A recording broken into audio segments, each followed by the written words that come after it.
Hello, buddy. Welcome back to the Tin Man Score channel. I'm your host, Jeffrey Tin Man Taylor. Today, I'll be filming 3 more scary story channels. And the first one is Chilling Tapes. And the video that I'll be reacting to is 3 disturbing real night drive horror stories. So without further ado, I'm going to turn these lights off, move the camera up here for you guys, and let's get this reaction on the road and in the bag. Okay, here we go.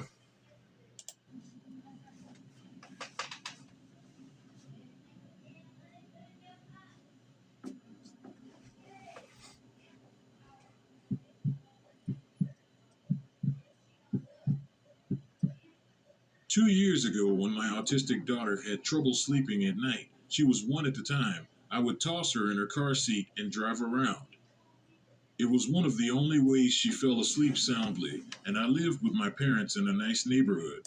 Well, to be honest with you, not all autistic kids are like that, but there are some that get kind of cranky and then you can't get them to go to sleep until you drive them around. But that goes for other kids as well. But anyway, let's continue with this person's story, see what happens next. So one night, I'm driving and my girl had finally fallen asleep. It's about 9 p.m. at this point. Right. I'm hungry and want to let her fall into a deeper sleep so I can move her. I get some food from a drive-thru and pull over onto a side street right next to the restaurant so I can eat. I'm finishing eating and looking back to check on my kid, and suddenly these super bright headlights pull up behind me a little too close. I wave apologetically, assuming whoever it is trying to park at the house I'm currently in front of. So I pull away and start down the street, and once I'm at the end of the block and around the corner, I see headlights again.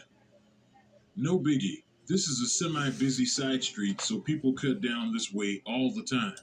I don't think it's random people that are trying to get on the same road like you are to get somewhere.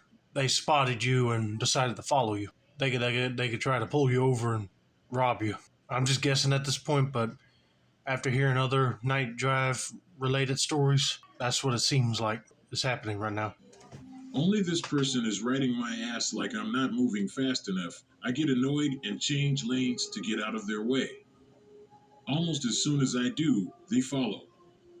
At this point, I realize that the car is the same sedan that had pulled up behind me on the last street, but now they are too close for me to see the make of the car, and the high beams are on so I can't see anything behind me.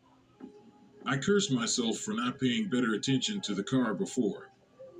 I didn't want to be crazy paranoid, so I took a few unnecessary side streets and passed my neighborhood only for this person to be behind me turn for turn and lane change for lane change. I panicked and called my dad. I know I should have called the police, but I was 21 and did the first thing I could think of. He was at work, 30 minutes away. He has terrible reception and decides to call me back on the landline at his work and is on his cell phone with the sheriff's department for our neighborhood, and they tell me to drive to the station. It's been close to 40 minutes since the person had started following me and kept riding me closer and closer. I'm running lights and swerving around at this point, just trying to catch someone's attention. Yeah, I'll be doing that too. Because if you're like 21 years old or younger driving around and someone is literally following you, you don't know what to do. But I would take that advice that your dad got from the sheriff's department. Go to the sheriff's station, because you go there, they'll just pull away from you and leave. I drive to the station and no one is there.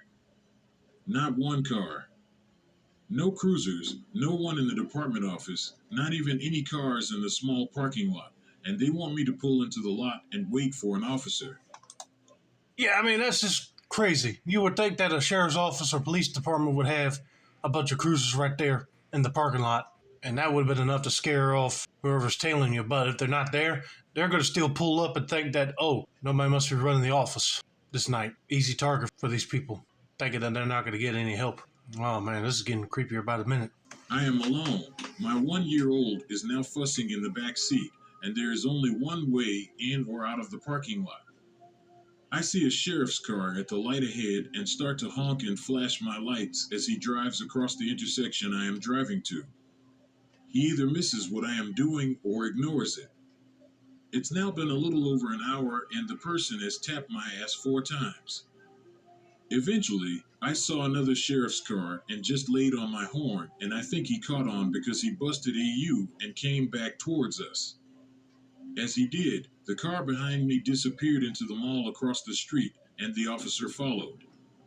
I was instructed to go back to the station and wait, so I did. To wrap the story up, they made me feel crazy and said they never found the car, that all they could do was take a statement since technically nothing happened. He offered to follow me and my daughter home, only to drive away as soon as I parked while I was left to take my sleeping kid inside shaking so hard I couldn't unlock the door. I run upstairs to my mom's room, I shake her awake sobbing and tell her what happened. It took me 2 days to sleep again at night, and to this day I refuse to do night drives with my daughter. I don't blame you for that because that could be a traumatizing experience, especially for a young parent. But if your daughter has trouble sleeping and you think driving helps, then have somebody go with you or let your mom drive. But I cannot believe that deputy lost the car that was following this person. Hopefully they do find those people because that's just wrong that they would intimidate someone that has a 1-year-old in the back seat. But I'm just glad that they're okay and you got a cop to escort them back. So let's get to story number 2, shall we?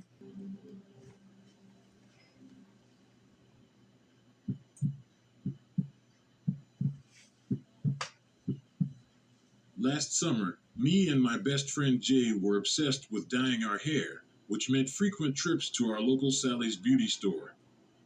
One Wednesday night in late August, we had decided that we were going to try to dye my hair blue and green. So where else do we go but Sally's? You know, that's one thing I don't get about women. Why would they like to dye their hair? Now, I get it. Sometimes it might be for self-confidence reasons, or they think their hair just looks too dingy and not so vibrant anymore, so they decide to dye it a different color. I mean, like a dark brunette, blonde, or red hair dye will be all right, but not blue, green, purple, bright red. Would almost make it seem like you're wearing a wig for like a costume persona, you know? I mean, that's how I feel about the whole thing. I even see men dyeing their hair those weird colors, unless they think they makes them look cooler. But I wouldn't do that at all. It was about 8 at night when we got there, when I noticed a guy standing outside the store smoking. No big deal, right? It was like a strip mall type thing, where there were plenty of other stores open. So we go into Sally's, buy our bleach and our blue and green hair dye, and we're on our way out 10 minutes later. We made our way to my car when I realized the guy was still there, staring at us intently from next to his car. I ignored it and got into my car. I had pulled out of the parking space when I looked in the rearview mirror, and he's pulled out right behind us. A little unsettling, but I thought maybe he just happened to leave at the same time as we did. Jay never noticed anything until we were turning left onto a busy road. We had a small gap in traffic, enough to let us get through, when the guy followed right behind us, almost getting hit by oncoming traffic. And he don't care about that because he really wants to keep on your trail, no matter how risky of a turn.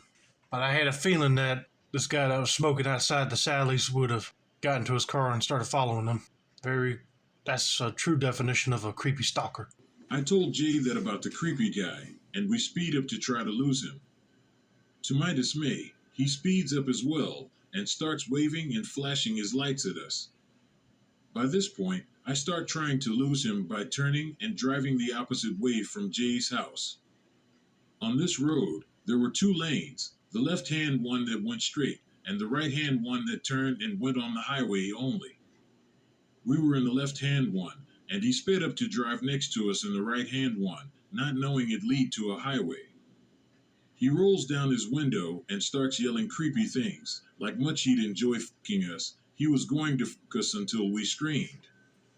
I was almost having a panic attack at the time, so I speed up and almost ran a red light where the road to the highway started. Oh, heck no. I had a feeling that was probably why he was chasing after him, because he had some sexual desires he wanted to do to them. But they're not into it, dude. If you see a cop pull right next to them. Lord, that'll be disturbing to hear from a person in another car.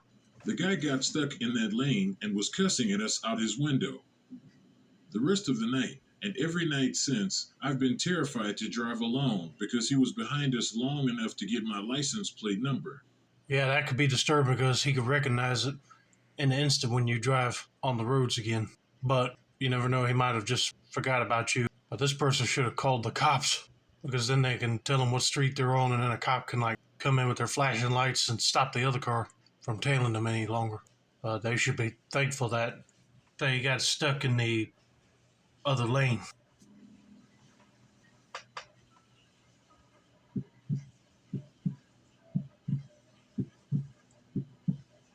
My mom was dating my dad at the time, and I was about 10. He lived with his parents since his dad was sick, and since it wasn't really that far from our house, we decided to visit him there.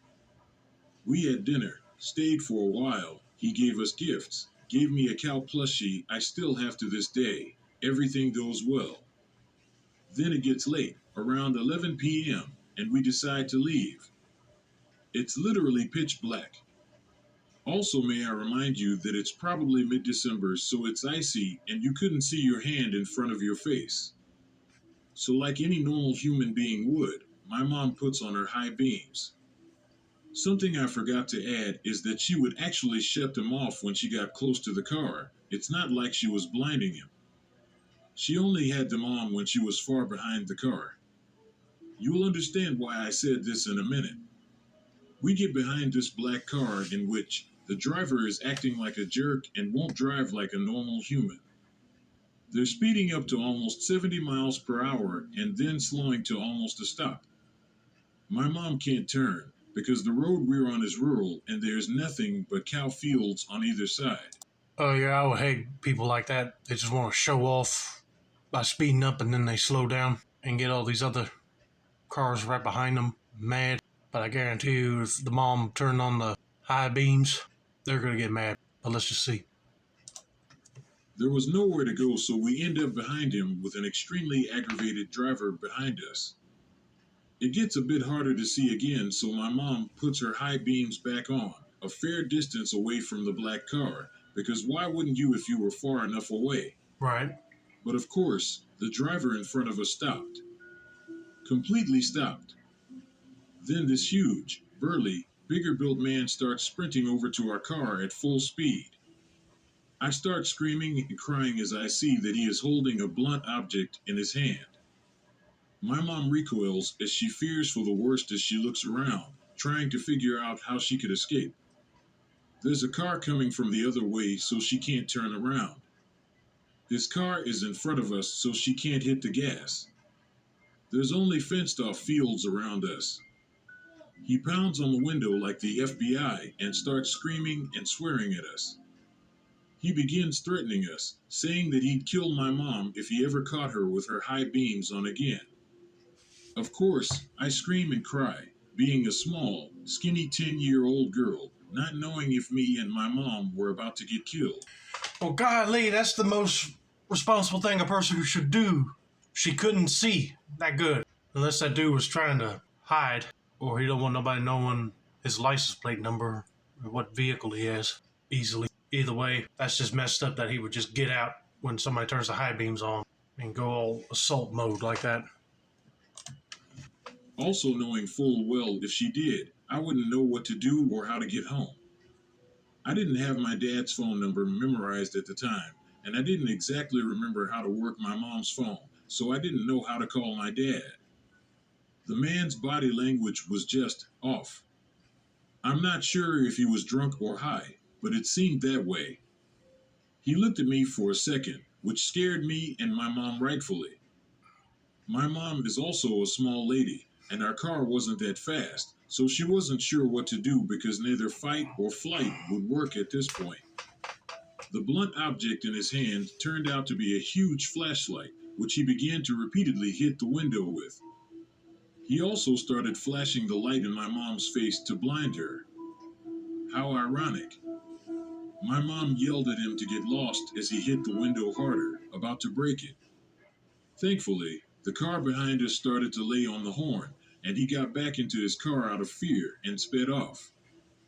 My mom called my dad, who drove around almost all night to look for the guy, but didn't find anything. I don't remember if we called the police or not. I just remember crying into my pillow all night long. So, road rage drunk guy, let's not meet ever again. Also, to the car behind us who scared the guy into his car, thank you. You most likely saved our lives. Thank God that guy right behind him honked the horn to scare that crap out of that dude. Because if he was drunk, one, he should not have been driving on the road at all. But I'm surprised the guy in the car behind hers didn't get out in front of the guy instead of honking the horn. But hey, it worked to get them away. But this is why in any emergency situations, a kid should memorize how to use the telephone to call 911 or call their parent if something like this happens. Hope you all enjoyed this video. Don't forget to like, subscribe, turn on the post notifications for more chilling tapes, reactions like this. This has been another successful installment of the Tin Man Score channel. I'm your host, Jeffrey Tin Man Taylor. I say that's a wrap, and have a nice day.